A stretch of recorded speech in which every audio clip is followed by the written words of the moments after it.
nikah rumah tangga. Dan dalam kesempatan yang mulia ini kami mohon berkenan kepada yang kami hormati yakni Bapak Ustadz Syafiq Rizal Basra untuk dapat memberikan nasihat pernikahan sekaligus memimpin doa pada pagi hari ini. Untuk itu dengan hormat kami silakan. Bismillahirrahmanirrahim. Assalamualaikum warahmatullahi wabarakatuh. Yang berbahagia, bahagia apa enggak?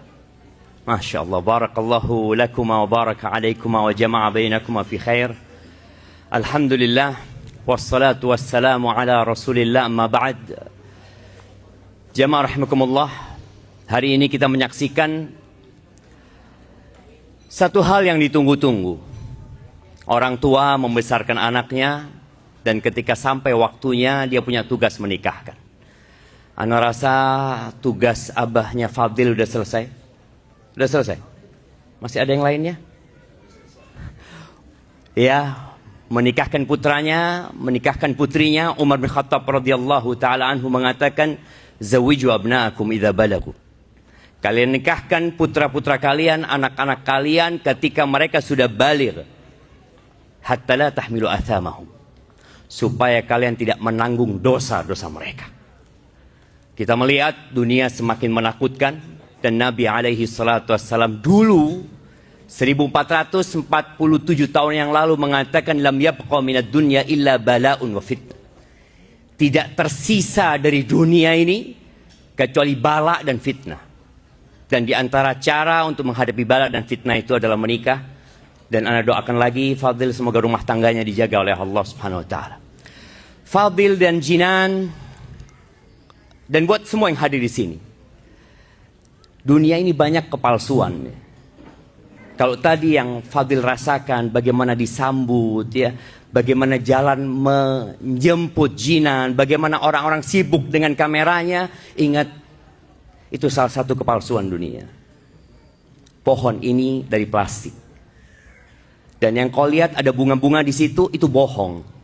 Tidak pernah besi itu berbunga. Tapi manusia berusaha kadangkala untuk mendapatkan keindahan, tapi dia lupa di mana letak keindahan yang sebenarnya. Jamaah rahimakumullah, thamaniyatun tajri 'alan nasi kullihim. Wala budda lil insani yalqa thamaniyah. Ada 8 perkara, Fadil, yang semua orang akan menghadapinya. Dan 8 perkara itu akan menanti kita. Sururun wa huznun. Yang pertama adalah kegembiraan dan kesedihan. Hari ini engkau gembira, tapi engkau harus yakin engkau bakal sedih. Di waktu yang sama, kita hadir di walimah, kita mendoakan Fadil dan saudara-saudara kita dalam kesusahan. Ya, itulah dunia. Yang kedua, ijtima'un wa furqah. Berkumpul dan berpisah. Engkau pasti berpisah dengan Jinan. Itu sebuah kepastian. Seorang anak akan berpisah sama orang tuanya. Dan sepertinya orang tuamu sudah menyerahkan Jinan kepada Fadil. Dan Fadil akan pergi untuk mendidik dan membawa Jinan semoga ke surga Allah Azza wa Jalla. Tapi yang pasti ada pertemuan dan ada perpisahan. Kemudian apa yang kelima dan keenam? Yusrun wa usrun. Engkau akan menghadapi kesulitan dalam hidup ini. Tapi engkau juga akan menghadapi kemudahan. Engkau tidak selalu susah dan insya Allah kita semua merasakan. Dan yang terakhir, yang ketujuh dan kedelapan yang kau akan hadapi bersama istrimu, sukmun wa afiyah. Sakit dan kesembuhan. Kita semua akan sakit. Yang belum sakit, yang sudah sakit, dan semoga cepat sembuh. Bagaimana cara menghadapi banyak perkara yang menghadang perjalanan hidup? Sebagian orang berpikir nikah itu indah. Naam, nikah itu tanda-tanda kebesaran Allah Azza wa Jalla. Tapi di situ ada tanggung jawab yang besar. Yang tidak semua orang mampu untuk mengemban tanggung jawab itu. Di negeri kita Indonesia tahun lalu yang menikah kira-kira 1,5 juta. Yang berpisah hampir 500.000. Sepertiga dari yang menikah gagal. Apa sebabnya? Wallahu a'lam bishawab. Di sini ada Bapak Anies yang pernah menjabat sebagai Mendikbud dulu. Ana berharap ya ke depan di Indonesia ini ada pelajaran menjadi suami. Orang itu kuliah sampai S1, S2, S3, profesor, nggak pernah belajar bagaimana menjadi seorang suami. Nggak ada mata kuliah itu. Menjadi seorang bapak juga nggak ada. Menjadi seorang istri nggak ada. Yang ada dia menjadi teknisi, menjadi mekanik, menjadi pilot, menjadi dokter. Tapi ternyata dia datang meminang seorang perempuan yang dia nggak tahu bagaimana aku bawanya anak perempuan. Apa yang harus aku lakukan? Dan ketahuilah dunia ini terkutuk dan terlaknat. Semua yang kita lihat akan sirna. Semua yang kita pegang dan kita sentuh itu akan hilang, meninggalkan semuanya. Allah Azza wa Jal cerita bahwa ternyata dulu ayahanda kita Adam dan Hawa itu di surga. Tapi karena sebuah dosa diturunkan ke dunia ini. Allah berpesan, dan pesan ini buat kita semua, dan semoga Fadil bersama istrinya bisa menjalankan pesan ini. Allah mengatakan, fa imma ya'tiyannakum minni huda faman ittaba'a hudaya fala yadhillu wa la yashqa. Apabila datang kepada kalian petunjukku, kata Allah. Nabi Adam diturunkan bersama Hawa, bersama syaitan.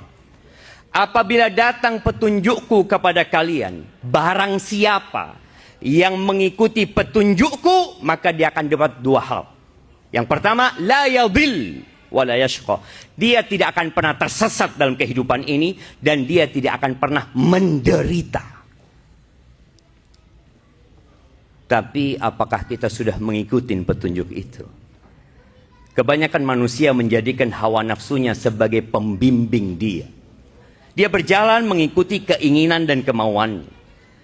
Allah mengatakan, waman a'rada an dzikri. Barang siapa yang berpaling dari petunjukku, dari peringatanku, fa inna lahu ma'isyatan dhanka. Maka bagi dia kehidupan yang sulit dan penuh dengan penderitaan. Wa nahsyuruhu yaumal qiyamati ama. Kemudian Allah akan bangkitkan dia dari kuburnya. Ini orang ketika hidup di dunia, dia dapat melihat, dapat memandang, mendengar peringatan-peringatan Tuhan. Kemudian ketika dia tidak mengikuti petunjuk itu, dia dibangkitkan dari kuburnya dalam kondisi buta. Lalu dia bertanya kepada Allah, qala lima hasyartani a'ma wa qad kuntu basira. Kenapa ya Allah engkau bangkitkan aku dalam kondisi buta, padahal dulu aku bisa melihat? Qala kadzalika atatka ayatuna fanasitaha. Engkau dulu tatkala hidup, datang kepadamu ayat-ayat kami, datang kepadamu peringatan-peringatan kami, tapi engkau abaikan, maka hari ini engkau dilupakan. Maka buat Fadil dan Jinan, Allah sudah turunkan Al-Quran. Jadikan kitab ini sebagai pedoman hidup. Engkau akan mendapati Jinan ternyata tidak seperti yang kau bayangkan. Enggak. Ya, semua wanita itu bengkok. Dan semua wanita itu, kata Nabi SAW, naqisatu aqlin wa din. Perempuan itu akalnya kurang, agamanya kurang. Buat para wanita, sabda Nabi SAW ini bukan untuk merendahkan wanita. Tapi Nabi ingin memperingatkan para laki-laki supaya memaklumi kekurangan wanita.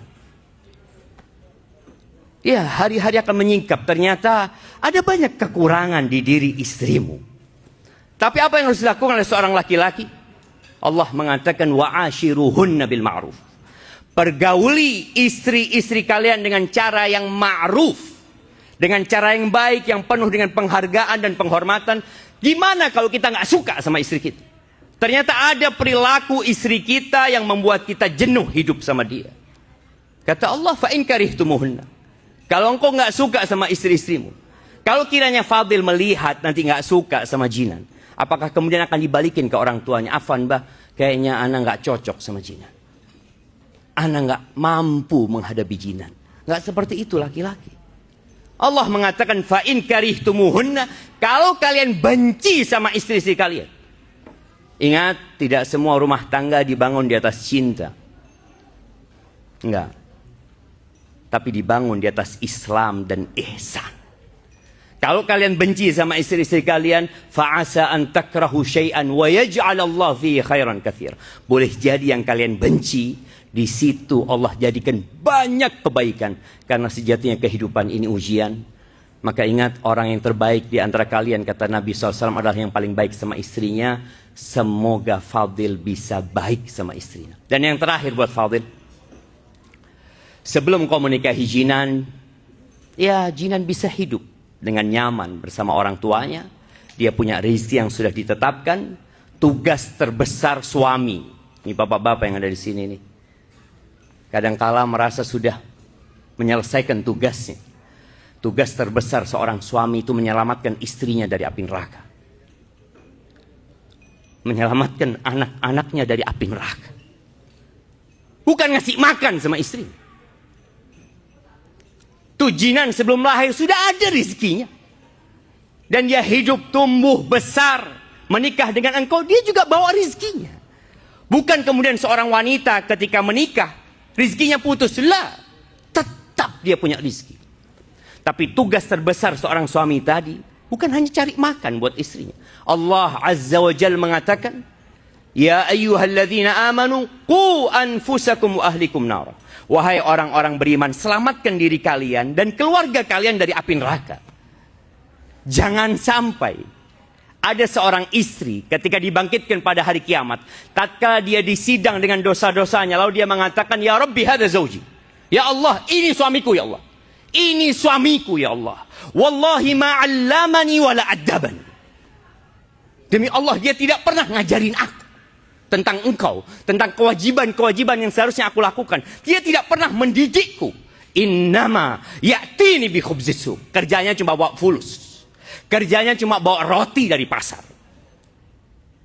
Jangan sampai kita berpikir tugas kita selesai dengan kita memberikan sandang, pangan, papan. Kita akan ditanya sama Allah Azza wa Jalla. Adapun buat Jinan dan buat semua yang hadir di sini, emak-emak nih, ibu-ibu, pernah ada seorang wanita, dia datang curhat sama Nabi SAW. Setelah selesai curhat, Nabi tanya sama perempuan ini, Adzatu zaujin anti? Engkau punya suami? Iya Rasulullah, aku punya suami. Kaifa anti lahu? Seorang Nabi bertanya SAW kepada umatnya, bagaimana sikapmu kepada suamimu? Ibu-ibu dengerin. Jawaban perempuan ini seperti jawaban kebanyakan wanita. Dia mengatakan, La aluhu illa ma'ajistu. Aku tidak pernah menyia-nyiakan suamiku kecuali yang aku tidak mampu. Apakah Nabi Muhammad SAW mengatakan kepada perempuan ini, Barakallahu fiik, engkau wanita soleha, engkau wanita baik? La. Nabi memperingatkan perempuan ini. Unduri aina anti minhu. Lihat ya, perhatikan sikapmu kepada suamimu. Innama huwa jannatuki au naruki. Suamimu itu surgamu atau nerakamu. Ibu-ibu, kebanyakan wanita di neraka bukan karena dia tidak sholat. Sebagian wanita rajin puasa. Sebagian wanita rajin sholat sunnah. Tapi berkaitan dengan penghargaan, penghormatan kepada suaminya, dia meremehkan hal itu. Uritun nar, kata Nabi SAW, ditampakkan kepada aku neraka. Faidha aktsaru ahlihan nisa, kebanyakan penghuni neraka itu wanita. Walima ya Rasulullah, kenapa banyak perempuan kok di neraka? Kata Nabi SAW, karena dua hal. Yukthirna al-la'n wa yakfurna al-asyir. Suka mengumpat perempuan itu. Suka sumpah serapah karena kalah. Dan tidak bersyukur kepada suami. Maka buat Jinan, mungkin kau sebelum menikah kau berpikir, aku akan taat, aku akan nurut sama suamiku, akan menghormati suamiku, menghargai dia. Tapi berjalan waktu nanti kau akan tahu ternyata itu berat buat wanita. Nah, ketika Nabi SAW ditanya tentang khairun nisa, siapa sih wanita yang paling baik? Di dunia ini ada kompetisi wanita terbaik di dunia, Miss Universe. Di Indonesia ada kompetisi Miss apa? Putri Indonesia. Semestinya apa sih wanita yang paling baik? Nabi SAW mengatakan, "Idza nadharta ilaiha sarratka." Kalau engkau seorang suami memandang kepada istrimu, dia akan menyenangkan hatimu. Dan ternyata banyak wanita, kapan dia menyenangkan untuk dilihat? Bapak-bapak, kalau istrinya cantik, pertanyaannya apa? Bapak-bapak, mau kemana? Mau kemana? Jadi defaultnya istri di rumah itu nggak cantik. Kalau sudah cantik, pertanyaannya mau kemana? Ya. Maka buat jinan, engkau cantiklah buat suamimu. Ya, banyak make up artis, seharusnya itu make up istri. Berapa banyak suami yang ketika datang walimah, dia ngelirik seorang perempuan. Ya Allah, siapa cantik sekali dia. Ketika ditoleh, istrinya sendiri. Loh, istriku ternyata. Berapa banyak wanita yang ketika keluar rumah cantik, tapi di rumah dia tidak cantik. Tolong para wanita, engkau cantiklah buat suamimu. Kesian suami-suami ini. Ketika keluar rumah, dia melihat perempuan-perempuan yang seperti itu, dia tundukkan pandangannya. Ketika sampai rumahnya, yang dia lihat, siapa ini? Istrinya yang tidak lagi berias, ya, yang tidak lagi bermake up. Tolong jaga hal ini. Wa idza amartaha ata'atka. Yang kalau disuruh taat dan nurut, patuhi suami. Apapun perintahnya selama tidak bertentangan dengan perintah Allah dan tidak bertentangan dengan fitrah manusia, taat. Kira-kira kalau suami jinan nyuruh jinan ganti genteng, istriku bocor itu, naik ke atas, apakah wajib taat? Fadil. Ya enggak lah, itu bertentangan dengan fitrah dia. Dia masa suruh naik-naik genteng sana? Selama perintahnya tidak bertentangan dengan perintah Allah dan fitrahnya sebagai wanita, maka wajib taat. Kalau sedang tidak di rumah suaminya, maka wanita yang baik itu akan menjaga kehormatan dirinya, menjaga harta suaminya, dan dia tidak akan memasukkan laki-laki ke dalam rumahnya. Dia tidak akan sibuk chatting dengan laki-laki ketika di dalam rumahnya. Aku qauli hadza, itu yang dapat Anda sampaikan. Pada kesempatan kali ini kita doakan kedua mempelai ini, barakallahu lakuma wa baraka alaikuma wa jama'a bainakuma fi khair. Rabbana hab lana min azwajina wa dhurriyyatina qurrata a'yun waj'alna lil muttaqina imama. ربنا لا تزغ قلوبنا بعد إذ هديتنا وهب لنا من لدنك رحمة إنك أنت الوهاب اللهم اقسم لنا من خشيتك ما تحول به بيننا وبين معاصيك ومن طاعتك ما تبلغنا به جنتك ومن اليقين ما تهون به علينا مصائب الدنيا ومتئنا بأسماعنا وأبصارنا وقوتنا ما أحييتنا واجعله الوارث منا واجعل ثأرنا على من ظلمنا وانصرنا على من عادانا ولا تجعل مصيبتنا في ديننا اللهم إنا نسألك الجنة ونعوذ بك من النار وصلى الله على نبينا محمد وعلى آله وصحبه وسلم والسلام عليكم ورحمة الله وبركاته.